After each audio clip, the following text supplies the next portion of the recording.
તો વિશ્વ આદિવાસી દિવસ જે ઉજવીએ છીએ એની પાછળનો હેતુ શું છે? તો વિશ્વ આદિવાસી દિવસ શું કામ ઉજવવામાં આવે છે? આદિવાસી સમુદાયની સંસ્કૃતિ, પરંપરા, ભાષા, શૈલી, એના અધિકારોની એસટીની મહિલા છે તો એને કયા કયા બેનિફિટ્સ મળે છે? બહેનોને કયા કયા લાભ મેળવી શકે? તો સૌથી પહેલા તમે ઘણા વર્ષોથી આ ફિલ્ડમાં વર્ક કરો છો, તો તમારી દ્રષ્ટિએ આપણા એસટી સમાજમાં શું ઘટે છે અથવા તો શું એવું છે કે જે વધારવાની જરૂર છે? લોકો આદિવાસી સમાજ છે ખૂબ વિશ્વાસી સમાજ છે, બરોબર છે, જૂનોની પ્રજા છે, કાંઈક કરી બતાવવાની ભાવના છે. પણ મારી દ્રષ્ટિએ જો કાંઈ ખૂટતું હોય તો એ એક જ. હેલો એવરીવન, જય Shri Krishna. Welcome back my channel Sumukh podcast by Shraddha Chauhan. Friends, આજે છે 9 ઓગસ્ટ. 9 ઓગસ્ટ એટલે વિશ્વ આદિવાસી દિવસ. તો આજના સ્પેશિયલ દિવસે આપણે આદિવાસી સમુદાયને ઘણા બધા જે લાભો મળે છે અને જેનાથી એ વંચિત છે, તો એનું એમને બેનિફિટ કેવી રીતે મળી શકે, એના માટેના એની અવેરનેસ કઈ રીતે આવે, એના માટે આજે આપણે આ પોડકાસ્ટ સ્પેશિયલ કરેલો છે. અને એના માટે આજે આપણે એક ઇન્વાઇટ જેમને કરેલા છે ગેસ્ટને, એ ગેસ્ટ પણ આદિવાસી સમાજની દીકરી છે અને ઘણી બધી સંસ્થાઓ સાથે જોડાયેલા છે, વેલ એજ્યુકેટેડ છે અને એજ્યુકેશનમાં પણ બહુ આગળ છે. બરાબર, તો ચાલો મળીએ, દિલથી સ્વાગત કરીએ આજના આપણા ગેસ્ટનું. હેલો ભાવનાબેન, જય શ્રી કૃષ્ણ. જય શ્રી કૃષ્ણ, જય જોહાર. જય જોહાર. સ્વાગત છે તમારું અમારી ચેનલમાં. ભાવનાબેન, સૌ પ્રથમ તો વ્યુઅર્સને આપણે એ જણાવવું છે કે મને ખ્યાલ છે કે તમે ઘણી બધી સંસ્થાઓ સાથે વર્ક કરો છો અને તમારી સ્કૂલ પણ છે, તો હાલમાં તમે કઈ કઈ સંસ્થાઓ સાથે જોડાયેલા છો અને શું શું તમારી કામગીરી છે, શું તમે વર્ક કરો છો, એ વિશે થોડી ડિટેલ આપણે આપી દઈએ વ્યુઅર્સને. જય જોહાર, જય આદિવાસી. મારું નામ છે ભાવના લીડિયા. હું મોડેલ સ્કૂલ અને શ્રી નિજાનંદ હાઈસ્કૂલ પ્રિન્સિપાલ છું. શ્રી ભૂમંગલ એજ્યુકેશન ટ્રસ્ટ અને ભોલેનાથ એજ્યુકેશન ટ્રસ્ટ દ્વારા અમારો પ્રોજેક્ટ ચાલે છે, પ્રોજેક્ટ બાલ શિક્ષા અભિયાન એક કદમ શિક્ષા की ओर. એની અંદર અમે જે બાળકો સ્કૂલે જ નથી જતા અથવા તો શેરીઓમાં આગળ પાછળ હરતા ફરતા હોય છે તેવા બાળકોને ફ્રી ઓફમાં શિક્ષણ આપીએ છીએ. હું ભોલેનાથ એજ્યુકેશન ટ્રસ્ટની મેનેજિંગ ટ્રસ્ટી છું. વિશ્વ હિન્દુ પરિષદ નૈતિક શિક્ષા આયમની મહિલા પ્રેસિડેન્ટ છું. શાશ્વત હિન્દુ પરિષદ જે સનાતન ઉપર કાર્ય કરે છે તેમની પણ હું મહિલા પ્રેસિડેન્ટ છું અને વિરાટ બજરંગ દળ છે તેમની ગુજરાતની પ્રેસિડેન્ટ છું. અને આવી હું ઘણી બધી નાની મોટી સંસ્થાઓ સાથે જોડાયેલી છું. ગ્રાહક સુરક્ષા છે તેની મહિલા પાકની પણ હું પ્રેસિડેન્ટ છું અને મારો મેઇન પર્પઝ માત્ર અને માત્ર એક જ છે, આદિવાસી સમાજને શિક્ષણ ક્ષેત્રે કેવી રીતે આગળ લઈ આવો, એ જ મારો મેઇન ઉદ્દેશ છે. ભાવનાબેન, આજે આપણે વિશ્વ આદિવાસી દિવસ છે, બરાબર, તો વિશ્વ આદિવાસી દિવસ જે ઉજવીએ છીએ એની પાછળનો હેતુ શું છે? ચાલો, 9 ઓગસ્ટ વિશ્વ આદિવાસી દિવસ. તો વિશ્વ આદિવાસી દિવસ શું કામ ઉજવવામાં આવે છે? આદિવાસી સમુદાયની સંસ્કૃતિ, પરંપરા, ભાષા, શૈલી, એના અધિકારોની ઓળખનો સન્માન માટેનો આ દિવસ છે 9 ઓગસ્ટ વિશ્વ આદિવાસી દિવસ. 1982માં પ્રથમ બેઠક જીનીવા ખાતે યોજાયેલ હતી.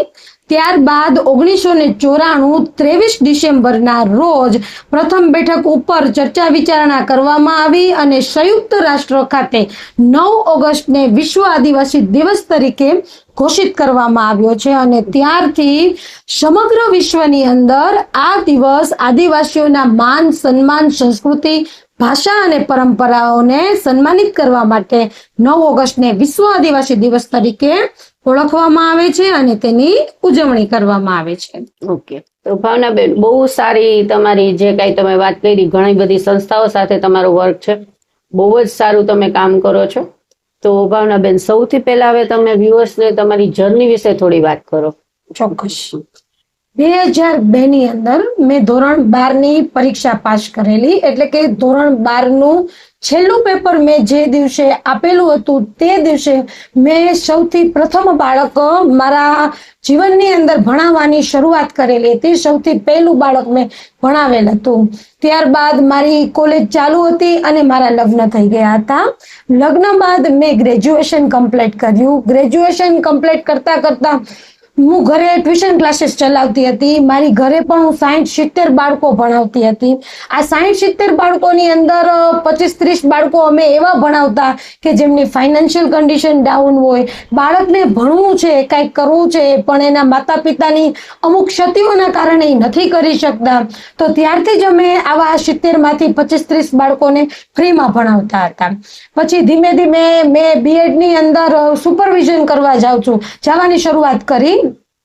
તો સુપરવિઝન કરવા જતી હતી તો મારી એક હેબિટ હોય કે હું જ્યારે સુપરવિઝન કરતી હોય અને બાળકો પેપર લખતા હોય તો હું વાંચતી હોય કે બાળકો કેવું પેપર લખે છે. તો મેં જોયું તો કે આ તો બધું મને આવડે જ છે. તો મને એક એવો વિચાર આવ્યો કે મારે પણ બીએડ કરવું છે. મારા ઘરમાંથી મને એવો ફોર્સ કરવામાં આવતો કે તમે બીએડ કરો, તમે બીએડ કરો. અને મેં બીએડની એક્ઝામ આપી. મારી બેબી ત્યારે સાવ 6 જ મહિનાની હતી અને ટંકારાની અંદર મને દયાનંદ મહાશય કોલેજની અંદર એડમિશન મળેલ હતું. હું મારી 6 મહિનાની દીકરીને રાખી અને બીએડ કરતી હતી. ત્યારબાદ મારું બીએડ મેં કમ્પ્લીટ કર્યું.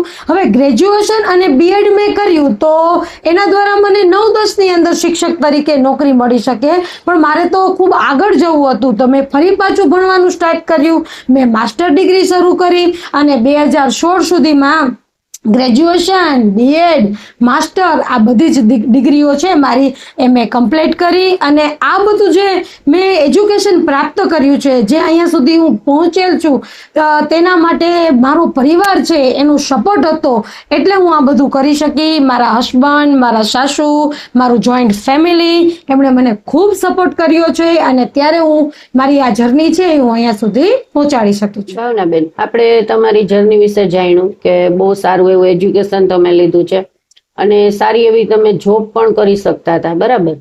તો મને પહેલા તો એવું ક્વેશ્ચન થાય છે કે તમે આદિવાસી સમાજ માટે જે સમાજમાં આ બધા કાર્યમાં જોડાણા, તો એની પાછળનો શું વિચાર હતો અને એની પાછળ શું કારણ હતું? બહુ સરસ તમારો ક્વેશ્ચન છે.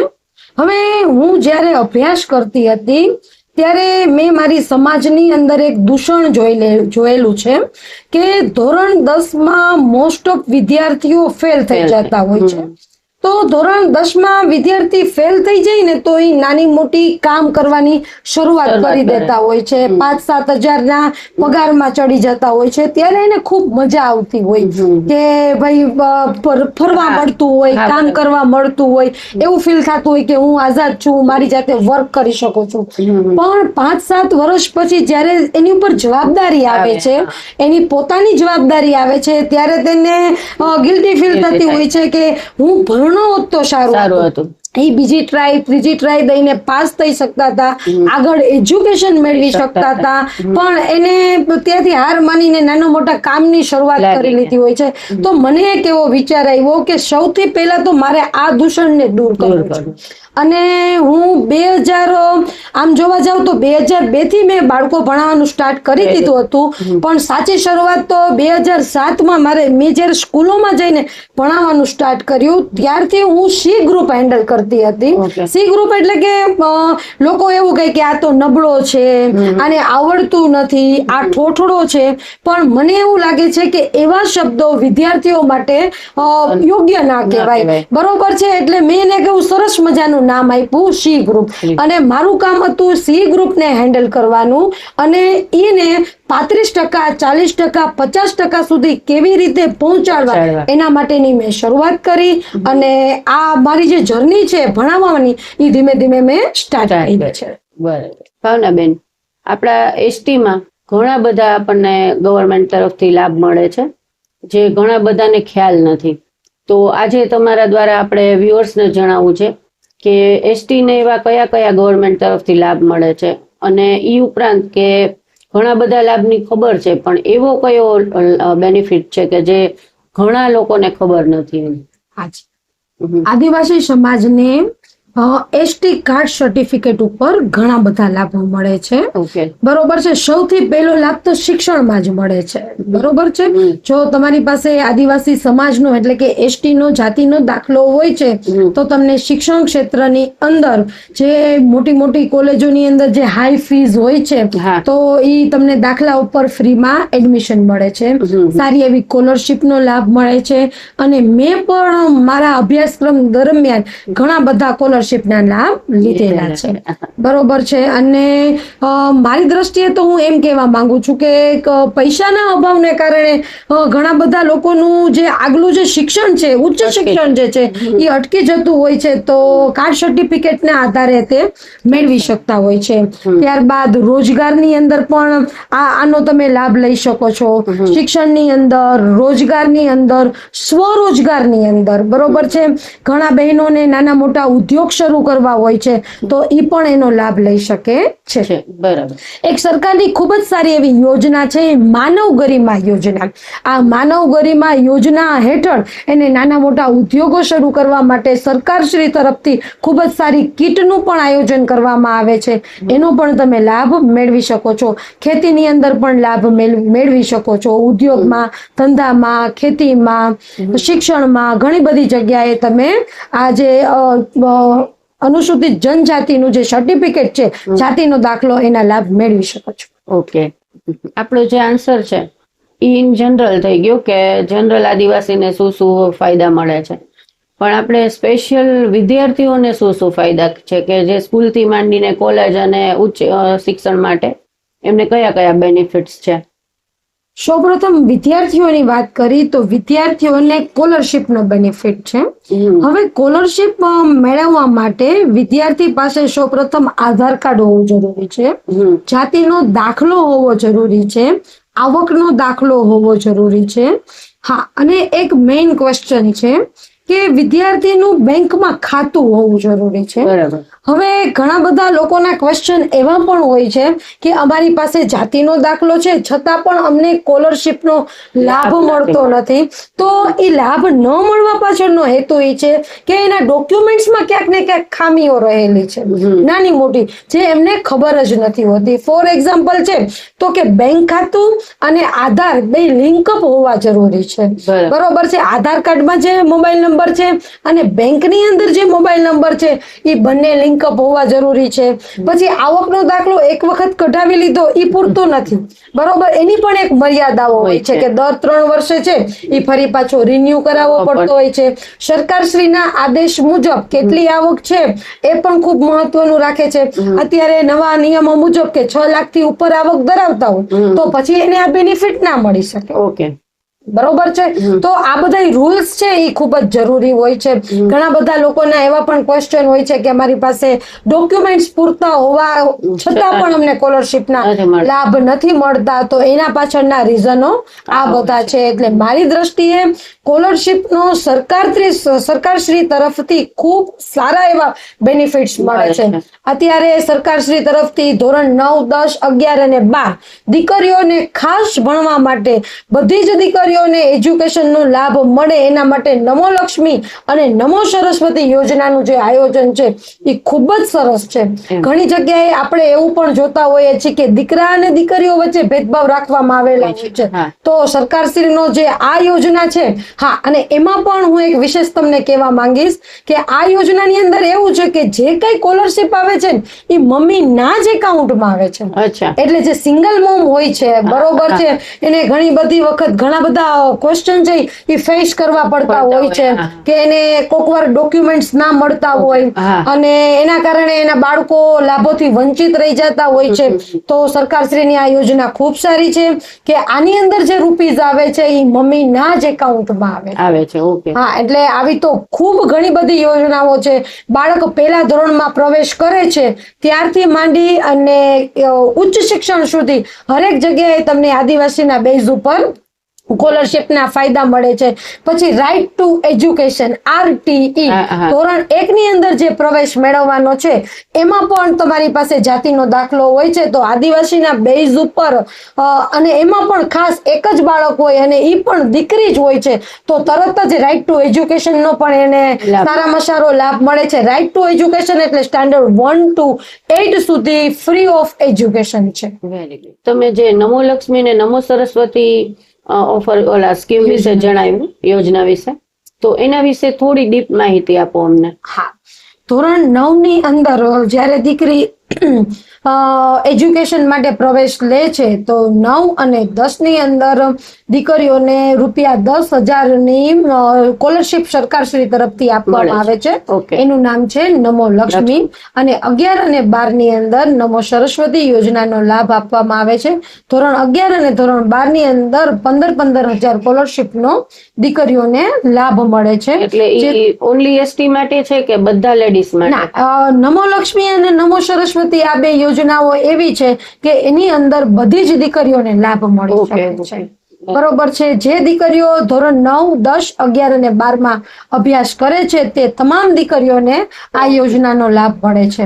અને એમાં પણ આદિવાસી સમાજની દીકરી છે તો એને આ લાભ તો મળે જ છે પણ આદિવાસી સમાજના સર્ટિફિકેટ ઉપર એને વિશેષ લાભ પણ મળે છે. હવે જ્યારે આપણે ઉચ્ચ શિક્ષણની વાત કરીએ કે 12 ધોરણ કમ્પ્લીટ કર્યા પછી જ્યારે એ કોલેજની અંદર જાય છે તો ઘણા બધા કોર્સીસ એવા છે કે જે આદિવાસી સમાજના સર્ટિફિકેટ ઉપર સાવ ફ્રી ઓફ કોસ્ટ ની અંદર એમને એજ્યુકેશન પ્રાપ્ત થાય છે. અમુક કોર્સીસ એવા છે જેમાં એને 50%નો 70%નો અલગ અલગ પ્રકારનો લાભ એને મળે છે.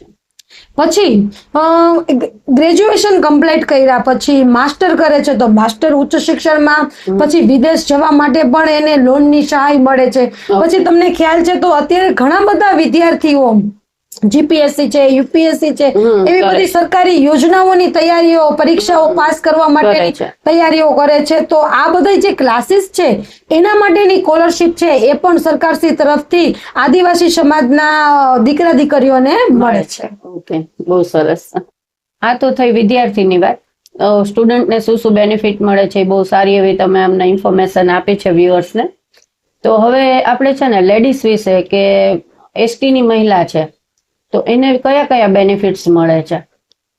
તો આપણે હવે વાત કરીએ છીએ કે જે આદિવાસી સમાજનો જાતિનો દાખલો છે એના ઉપર બહેનોને કયા કયા લાભ મેળવી શકે. તો સૌથી પહેલા આવાસ.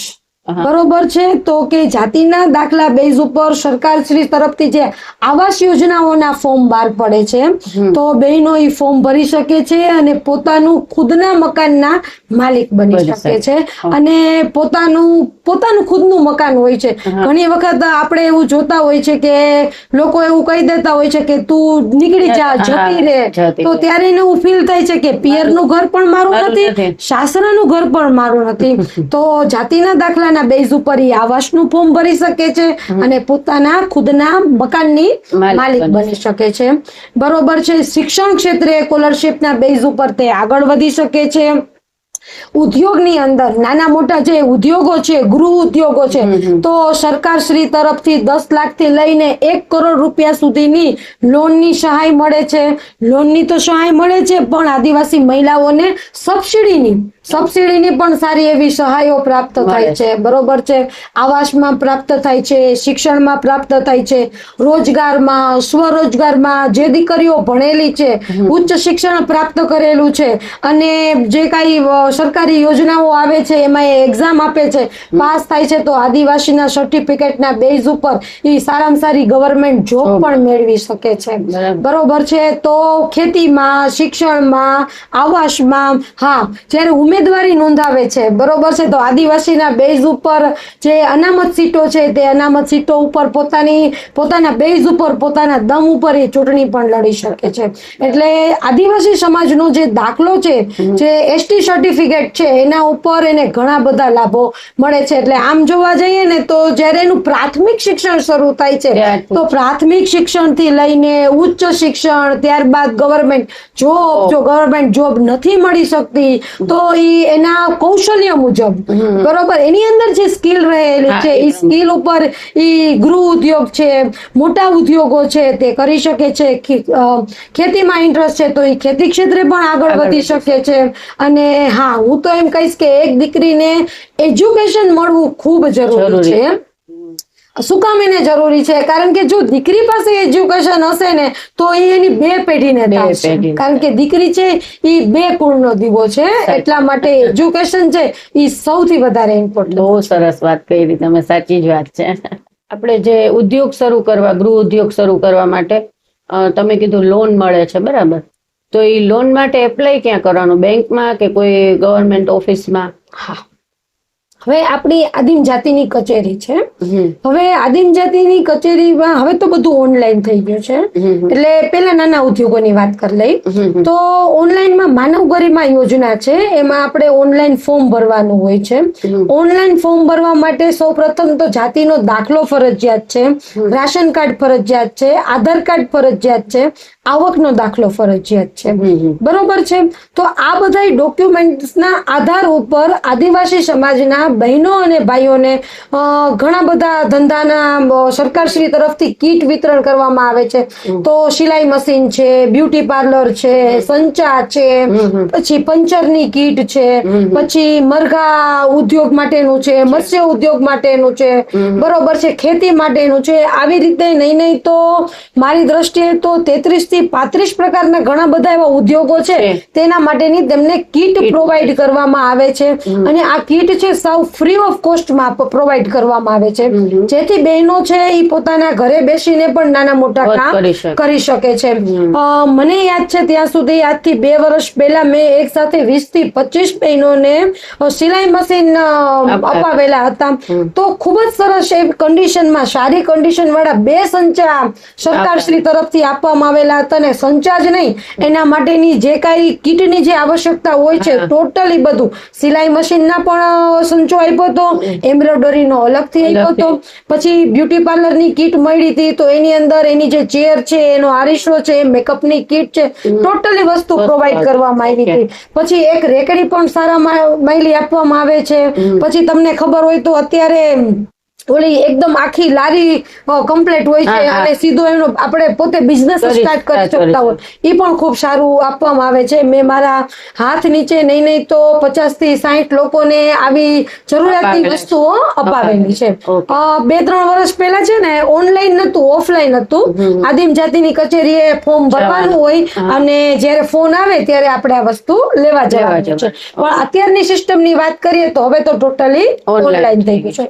આ વાત કરી આપણે નાના ધંધાઓની. હવે જેને મોટા પાયે ધંધો શરૂ કરવો છે, ફોર એક્ઝામ્પલ આપણે વાત કરીએ તો મારે એક બિઝનેસ સ્ટાર્ટ કરવો છે, મારી પાસે બિઝનેસ નું ટોટલી નોલેજ છે પણ મારી પાસે પૈસા નથી, કૌશલ્યો છે પણ રૂપીઝ નથી. તો રૂપીઝ ના અભાવને કારણે હું બિઝનેસ ન સ્ટાર્ટ કરી શકું, એ પોસિબલ નથી. પણ તમારે થોડીક મહેનત કરવી પડે છે, બરોબર. આદિમ જાતિની કચેરીએ જઈને માહિતી મેળવવી પડે, ત્યારબાદ બેંકે જવું પડે. અને આવા મને ખબર છે ત્યાં સુધી 5 લાખથી શરૂ કરી અને 1 કરોડ સુધીની બિઝનેસ લોન પણ પ્રોવાઈડ કરવામાં આવે છે. હવે તેના માટે આપણે બેંકે જઈએ છીએ તો બેંકેથી ટોટલી માહિતી મેળવવી પડે છે. તમે આદિવાસીના બેઝ ઉપર તમે બિઝનેસ સ્ટાર્ટ કરવા માંગો છો તો એના માટે તમારી પાસે જે કાંઈ સરકારશ્રીના નિયમ મુજબ જે કાંઈ ડોક્યુમેન્ટ્સ હોય છે એ પૂરા હોવા જોઈએ. પછી ઘણા બધા ફ્રોડ પણ હોય છે કે સર્ટિફિકેટ આદિવાસીનું ખોટા રજૂ કરી અને બધા લાભો લઈ લેતા હોય છે. એટલે સરકારશ્રીના નિયમો થોડાક હાર્ડ છે પણ એ આપણા સારા માટે છે, બરોબર છે. એના માટે સૌપ્રથમ મહત્વનો છે તો જાતિનો દાખલો. બરોબર, જાતિનો દાખલો છે, આવકનો દાખલો છે, રાશન કાર્ડ છે, બરોબર છે, આધાર કાર્ડ છે, આ બધા જ ડોક્યુમેન્ટ છે ખૂબ મહત્વના છે. પછી તમે જે બિઝનેસ શરૂ કરવા માંગો છો એનું સ્કિલ તો તમારામાં હોવી જોઈએ ને, એમ કે ઘણીવાર એવું પણ બનતું હોય છે કે બિઝનેસ કરતા બીજા હોય છે અને નામ ફક્ત આદિવાસીઓનું હોય છે. તો મારી દ્રષ્ટિએ આ એક ખોટું છે, બરોબર છે. એટલે તમે આદિવાસીના બેઝ ઉપર જો બિઝનેસ સ્ટાર્ટ કરો છો, આદિવાસીના બેઝ ઉપર મને ખ્યાલ છે તો આદિવાસીના બેઝ ઉપર પેટ્રોલ પંપ પણ મળે છે. બરોબર છે. તો પણ સાચી રીતે મેળવેલો હોવું જોઈએ. ઘણી વખત મેં પણ એવું જોયેલું છે કે આદિવાસીના નામ ઉપર પેટ્રોલ પંપ મેળવી લીધો હોય, પછી ચલાવનાર વ્યક્તિઓ અલગ હોય છે. બરોબર. તો સરકાર શ્રી સાથે ફ્રોડ ના કરવો જોઈએ અને તમને બેંકે જવું જોઈએ, તમને લોન મળે છે, સબસિડી મળે છે. બરોબર. સબસિડી એટલે શું છે એ પણ એક તમને થોડુંક વ્યુઅર્સ ને આપણે નોલેજ આપી દઈએ કે સબસિડીની અંદર સરકાર શ્રી તરફથી અમુક રકમ છે એ બાદ કરી દેવામાં આવતી હોય છે, જેથી જેની પાસે કૌશલ્ય છે, સ્કિલ છે તો અને રૂપીઝ નથી તો એ પણ પોતાનો બિઝનેસ બહુ સરસ રીતે વધારી શકે. આમાં છે ને મેં એવું સાંભળ્યું છે, ઘણાની એવી ફરિયાદ હોય છે કે ભાઈ આપણે જાય, સ્કિલ છે આપણી પાસે ને ઘણું સારું છે, પણ બિઝનેસ લોન માટે જાય તો ત્યાંથી ઓફિસેથી એવું કહેવામાં આવે કે પેલા બેંકની મંજૂરી લઈ આવો, તમને આપશે કે નહીં. અને બેંકે જાય તો ત્યાંથી એવું કે ઓફિસેથી તમે કન્ફર્મ કરીને આવો. એટલે આ બે જગ્યાએથી છે ને મેં એવું બહુ સાંભળ્યું છે કે પ્રોબ્લેમ થતી હોય છે. તો ઈ શેના કારણે થાય છે? જો સૌથી પહેલા તો તમે આદિવાસી છો, બરોબર છે, તમે અનુસૂચિત જનજાતિ છો, પણ એટલું કહેવાથી પૂરું ન થઈ જાય. બરોબર છે. હવે તમારે ઈ બેઝ ઉપર આગળ વધવું છે તો સૌથી પહેલા સર્ટિફિકેટ. હવે સર્ટિફિકેટ કેવી રીતે કઢાવવું, તો લોકો પાસે ત્યાં જે ખામી છે એના નોલેજ જ નથી હોતું. તો પેલા આપણે એની વાત કરીએ. બરોબર છે.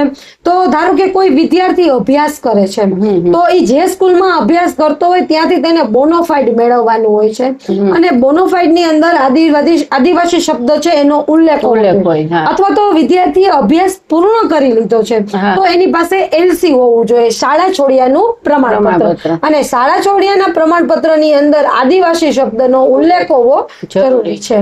બરોબર છે. એટલે સૌથી પહેલું જે અરજદાર છે, એટલે અરજદાર એટલે કે જેને દાખલો કઢાવવો છે, સર્ટી જોઈએ છે, એના પ્રૂફની વાત કરીએ તો એને એલસી અથવા તો બોનોફાઇડ સર્ટિફિકેટ. ત્યારબાદ આધાર કાર્ડ, ત્યારબાદ રેશન કાર્ડમાં એનું નામ હોવું જરૂરી છે. બરોબર છે. રેશન કાર્ડ છે પણ બાળકનું નામ નથી. ઘણા બધા લોકો એવા હોય છે કે એમની પત્નીનું નામ જ ના ચડેલું હોય તો બાળકોના નામ ક્યાંથી હોય. હા, એટલે રેશન કાર્ડમાં બાળકનું નામ હોવું જરૂરી છે. ત્યારબાદ એના પિતાશ્રી છે તો એના પિતાશ્રીનું આ જાતિનો દાખલો, એનું પિતાશ્રીનું એલસી, એનો આધાર કાર્ડ. ત્યારબાદ ત્રીજી પેઢી આવે છે તો કે એના દાદા. બરોબર છે. તો એના દાદાનો જાતિનો દાખલો અને એના દાદાનું શાળા છોડ્યાનું પ્રમાણપત્ર, આટલા ડોક્યુમેન્ટ્સ ની જરૂર હોય છે.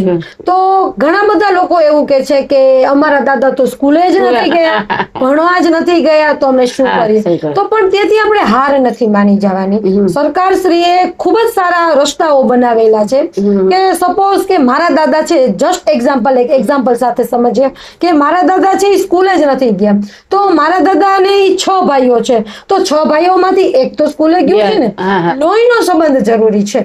બરોબર છે. કે બાળકના પોતાના દાદાના ડોક્યુમેન્ટ્સ નથી તો એના પિતરાઈ દાદા, એના દાદાના મોટા ભાઈ, દાદાના નાના ભાઈ, દાદાની બેન, કોઈ પણ નો જાતિનો દાખલો, અથવા તો ઈ સર્વિસ કરતા હોય તો સર્વિસ બુક નું પ્રથમ પાનું જે પહેલું પેજ હોય છે એમાં પણ તમારી જ્ઞાતિ, તમારી બર્થ ડેટ એ બધું જ લખેલું હોય છે. આજના નિયમ મુજબ 1950 ના પુરાવા સુધી પહોંચવું જરૂરી હોય છે. અને ઘણીવાર મેં જ્યાં સુધી ફેસ કર્યું છે ત્યાં સુધી લોકોની એક એવી આળસ હોય છે કે નથી મળતું, નથી, પણ તમે શોધવા જાવ તો ભગવાન પણ મળે છે.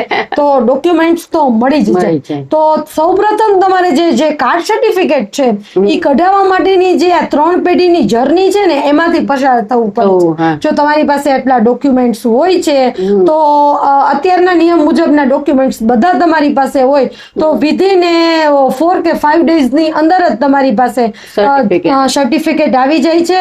આધાર કાર્ડ છે, આધાર કાર્ડ તમારે બેંક સાથે લિંક અપ કરવાનું છે. આધાર પાન છે એ તો બધા કોમન નિયમ છે બધા માટેના, અને તમે જે કાંઈ આ બિઝનેસ માટેના લાભ છે એ લઈ શકો છો. ઓકે, તમે ઘણા વર્ષોથી આ ફિલ્ડમાં વર્ક કરો છો, તો તમારી દ્રષ્ટિએ આપણા એસટી સમાજમાં શું ઘટે છે, અથવા તો શું એવું છે કે જે વધારવાની જરૂર છે લોકોએ? સૌપ્રથમ હું વાત કરીશ તો આદિવાસી સમાજ છે ખૂબ વિશ્વાસી સમાજ છે. બરોબર છે, જૂનોની પ્રજા છે, કઈક કરી બતાવવાની ભાવના છે. પણ મારી દ્રષ્ટિએ જો કઈ ખૂટતું હોય તો એ એક જ છે, એજ્યુકેશન. રાઈટ, બરોબર છે. અને આજે મારી 20 વર્ષની જે જર્ની છે એમાં મેં એક જ કાર્ય હું કરતી આવી હતી, કરું છું, અને જ્યાં સુધી મારામાં શ્વાસ ચાલશે ત્યાં સુધી હું કરીશ. અત્યારે હું લોકોને એક જ સલાહ આપું છું, એજ્યુકેશન અને સ્પોર્ટ્સ. બરોબર છે, એજ્યુકેશન અને સ્પોર્ટ્સ છે ને એ આપણા હથિયાર છે. બરોબર છે, આપણે હવે તીર અને કામઠું લઈને તો નથી નીકળવાનું, પણ એજ્યુકેશન અને સ્પોર્ટ્સ આ બે આપણા એવા હથિયાર છે કે મેં જે ફેસ કર્યું છે એ હું તમને જણાવું છું. તે બધા લોકોનું એવું હોય એવું જરૂરી નથી કે આદિવાસીના બેઝ ઉપર નાની મોટી જોબ મળી જતી હોય છે, પણ મારી દ્રષ્ટિએ ઉચ્ચ અભ્યાસ કરવો જોઈએ અને ક્લાસ 1 અને ક્લાસ 2 સુધીની જે જર્ની છે ને ત્યાં સુધી પહોંચવું જોઈએ. બરાબર. અને સરકારશ્રી તરફથી તો સ્કોલરશિપના અસંખ્ય લાભો મળે છે. બરોબર છે, એટલે ક્લાસ 1 ક્લાસ 2 સુધીની સફર આપણી જે છે ત્યાં સુધી પહોંચવું જોઈએ. સારામાં સારા ડોક્ટર્સ, એન્જિનિયર્સ, બરોબર છે, કેટલી બધી પોસ્ટ છે કે આદિવાસી સમાજની માટે ફિક્સ હોય છે કે બરોબર છે કે અહીંયા એસટી ની જગ્યાઓ છે, પણ લોકો ત્યાં સુધી પહોંચી જ નથી શકતા. તો એ નથી પહોંચી શકતા એના માટેનું નબળું જો કોઈ પાસું છે તો એ છે એજ્યુકેશન. એટલે તેને પારિવારિક જ એવો એને માહોલ મળવો જોઈએ. બરોબર છે, નાના મોટા એવા સેમિનારોનું આયોજન કરવું જોઈએ, લોકોને શિક્ષિત કરવા જોઈએ, અને એને શિક્ષણનું મહત્વ સમજાવવું જોઈએ, અને તેને ત્યાં સુધી પહોંચાડવા જોઈએ. અને સ્પોર્ટ્સ, બરોબર છે, આદિવાસીના બેઝ ઉપર સ્પોર્ટ્સ કોટાની અંદર પણ ખૂબ જ સારી તમને જોબ મળી જાય છે. હું એક તમને વાત કરું તો મારી સંસ્થાની અંદર સ્પોર્ટ્સ છે એ કમ્પલસરી છે. બરોબર છે, મારી પોતાની દીકરી કરાટે ઇન્ટરનેશનલ છે, અને મારી સંસ્થાની અંદર જે બાળકો અભ્યાસ કરે છે એ પણ નેશનલ પહોંચેલા છે. આદિવાસીના બેઝ ઉપર હું એ બાળકોને રમાડું છું. જે એવું નથી કે એને જ રમાડું છું, જે ભણે છે બધા પાછળ સરખો જ પ્રયત્નો કરવામાં આવે છે. પણ આજે આપણે 9 ઓગસ્ટ વિશ્વ આદિવાસી દિવસની ચર્ચા ઉપરથી એટલે આપણે આદિવાસી સમાજ વિશેની વાતો ઘણી વધારે કરીએ છીએ. તો હવે જો તમને ખ્યાલ હોય તો 2030 ની અંદર જે કોમનવેલ્થ જે ગેમ્સ છે એ પણ આપણા ગુજરાતમાં ને એ પણ આપણા અમદાવાદમાં જ છે. બરોબર છે, એટલે એજ્યુકેશન અને સ્પોર્ટ્સ એ મારી દ્રષ્ટિએ ખૂબ જ બે એવા મહત્વના પાસાઓ છે કે જો આ બે વસ્તુ તમારી પાસે હશે તો તમને આગળ વધવા માટે કોઈ જ રોકી નહીં શકશે. બરોબર છે, તમારે આગળ વધવું છે, અને વિદ્યાર્થીઓ પર ફોકસ સૌથી વધારે.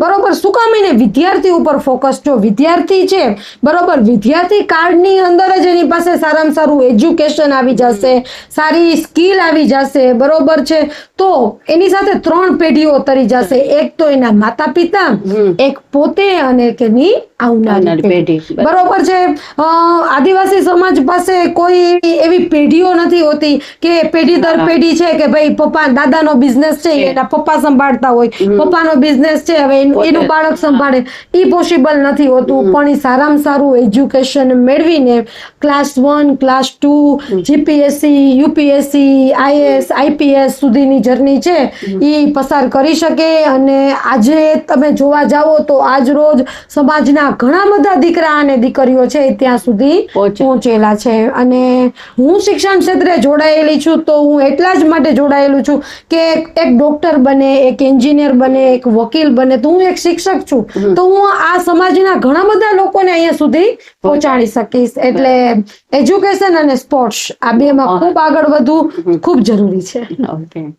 આપણે આપનો જે પ્રોજેક્ટ છે બાલ શિક્ષા અભિયાન, જેમાં જરૂરિયાતમંદ બાળકોને તમે એજ્યુકેટ કરો છો, તો એની સાથે કોઈને જોડાવવું હોય તો એ કઈ રીતે જોડાઈ શકે? મારો પ્રોજેક્ટ છે, પ્રોજેક્ટ બાલ શિક્ષા અભિયાન એક કદમ શિક્ષા કી ઓર. હવે એની અંદર અમે જે ખરેખર જરૂરિયાતમંદ બાળક છે કે જે સ્કૂલે નથી જતું તો એના પાછળ રીઝન હોય છે કે એની પાસે જન્મનો દાખલો નથી, આધાર કાર્ડ નથી, તો એ સરકારી શાળામાં પણ પ્રવેશ નથી મેળવી શકતો હતો. તો આવા બધા જે બાળકો છે અથવા તો જેના માતા પિતા સ્થળાંતર કરતા હોય કે આજે અહીંયા ખોદકામનું કામ કરે છે, કાલે બીજે જાય છે તો ત્યાં કરે છે, જેના કારણે એના સ્ટડી નથી કરી શકતા, તો આવા જરૂરિયાતમંદ બાળકોને અમે સાવ ફ્રીમાં ભણાવી છીએ આ પ્રોજેક્ટ બાલ શિક્ષા અભિયાન એક કદમ શિક્ષા કી ઓરના પ્રોજેક્ટ હેઠળ. તો એમાં અમારો છે ને એક અમે પ્રયાસ કરેલો છે કે માત્ર 100 રૂપિયા દર મહિને ફક્ત ને ફક્ત માત્ર 100 રૂપિયા ભરીને તમે અમારા શિક્ષા જે યજ્ઞ ચલાવી છે એમાં તમે જોડાવ. અને અમે 4 અને 5 બાળકથી શરૂઆત કરી હતી, અત્યારે આમાં 50 જેટલા બાળકો અભ્યાસ કરે છે. આ બાળકોને નોઝી ક્લીન કરવાથી લઈને સારું એનું સ્વાસ્થ્ય, એનું આરોગ્ય, એનું શિક્ષણ, તો તમામ પ્રકારનું એને શિક્ષણ આપવામાં આવે છે.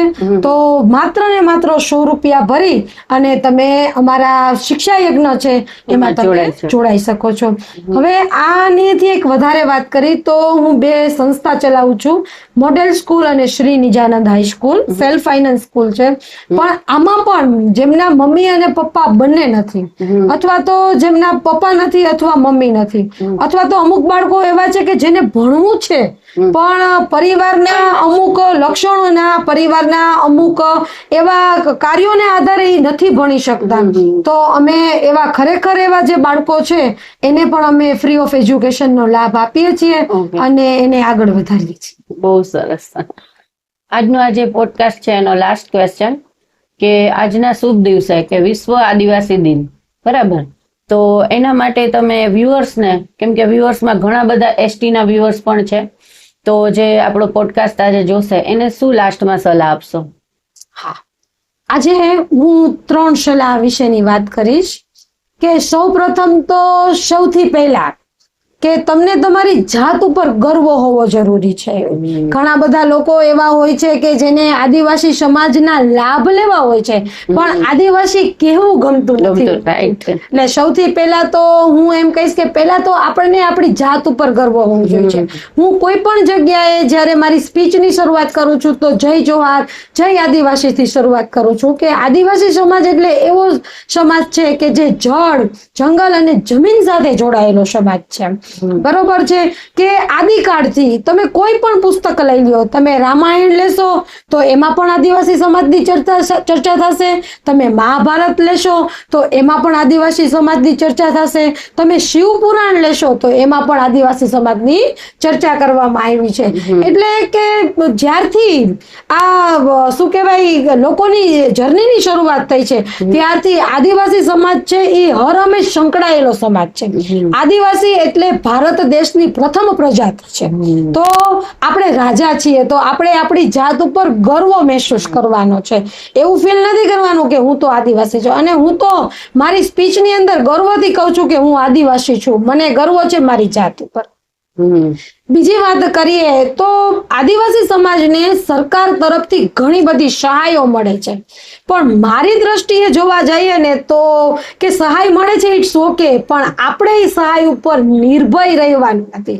તમારી પાસે તમારું પોતાનું એજ્યુકેશન, તમારી પોતાની સ્કિલ, તમારી પોતાની આવડત એટલી હોવી જોઈએ કે તમને કોઈ સહાય આપે તો પણ ભલે અને ન આપે તો પણ ભલે, તમે તમારા પગ ઉપર ઊભા રહેવા ખૂબ જ જરૂરી છો. નો ડાઉટ સરકાર તરફથી ખૂબ સારી સહાયો મળે છે, પણ કાલ સવારે જો આવી સહાય ન મળે તો શું તમે નહીં આગળ વધી શકો? બરોબર છે, તમારી પાસે એજ્યુકેશન છે, બરોબર છે, પૈસા નથી પણ જ્ઞાન તો છે જ ને. તમારી પાસે માર્ગદર્શન નથી તો માર્ગદર્શન આપવા વાળા હજારો લોકો છે, તમે એની પાસેથી માર્ગદર્શન મેળવી શકો છો. અત્યારે સોશિયલ મીડિયાનો જમાનો છે, બરોબર, સોશિયલ મીડિયાના કેટલા બધા સારા લાભો છે, તમે એના ઉપરથી સારામાં સારું માર્ગદર્શન પ્રાપ્ત કરી શકો છો. તમે તમારા સમાજમાંથી, તમારા પરિવારમાંથી સારામાં સારું માર્ગદર્શન પ્રાપ્ત કરી શકો છો. એટલે આદિવાસી સમાજના બાળકોને મારે આ મેસેજ પહોંચાડવો છે કે સરકારશ્રી તરફથી ખૂબ સારી સારી યોજનાઓ મળે છે, નો ડાઉટ તમે એનો લાભ લ્યો, પણ તમે એના ઉપર ડિપેન્ડેન્ટ ના રહ્યો. બરોબર છે? લાભ મળે કે લાભ ન મળે, તમે તો તમારા પગ ઉપર ઊભા રહેવા જોઈએ અને જોઈએ. મારે સમાજના લોકોને લાસ્ટ મેસેજ એ આપવો છે કે આદિવાસી સમાજ એટલે ફક્ત પોતાના અધિકારોની લડાઈ લડતો જ સમાજ નથી, પરંતુ શિક્ષિત, જાગૃત, આત્મનિર્ભર અને પ્રગતિશીલ સમાજ આપણે બનવાનું છે. તો સમાજના લોકોને અને ખાસ કરીને મારા વહાલા વિદ્યાર્થીઓને આજ રોજ 9 ઓગસ્ટ વિશ્વ આદિવાસી દિવસ ની આપણે સાંસ્કૃતિક રેલી આયોજનોનું ખૂબ સારું એવું આયોજન કરેલું છે. બરોબર છે? આપણી સંસ્કૃતિ, આપણી પરંપરાઓ, આપણી ભાષા, આપણી શૈલીની સાથોસાથ એજ્યુકેશન અને સ્પોર્ટ્સ આ પણ ખૂબ જ જરૂરી છે. મારો સમાજ ખૂબ આગળ વધે અને હરેક ક્ષેત્રની અંદર આદિવાસી સમાજના દીકરાઓ અને દીકરીઓ ક્લાસ 1 ક્લાસ 2 સુધીના ઓફિસરો બની શકે એવી હું સમાજના લોકોને એક મેસેજ આપવા માંગુ છું કે આગળ વધો. જય જોહાર, જય આદિવાસી. થેન્ક યુ સો મચ ભાવનાબેન. આજે મને ખ્યાલ છે આજે તમારો બહુ બિઝી સ્કેડ્યુલ હતો, એમાંથી તમે અમને ટાઈમ આપ્યો છે. વ્યુઅર્સને બહુ સારી એવી ઇન્ફોર્મેશન આપેલી છે, એ બદલ થેન્ક યુ સો મચ. જય શ્રી કૃષ્ણ. તો વ્યુઅર્સ, આ હતા ભાવનાબેન લીડિયા કે જેમણે એસટીના બેનિફિટ વિશે આપણને ઘણી બધી માહિતી આપી છે અને જે કાંઈ ઇન્ફોર્મેશન છે એ ખૂબ જ બધાને કામ આવે એવી છે. તો આજનો આ જે પોડકાસ્ટ છે એ વધુમાં વધુ લોકો સુધી શેર કરો અને તમને એમ લાગે કે આની જરૂર છે એને ખાસ કરીને શેર કરો. અને આજનો જો આ વિડીયો તમને બહુ મહત્વપૂર્ણ લાગ્યો હોય, તમને ગમ્યો હોય તો લાઈક કરજો, શેર કરજો. કમેન્ટમાં તમને જો કાંઈ પ્રશ્ન છે તો તમે જરૂરથી પૂછી શકો છો. બાય, જય શ્રી કૃષ્ણ.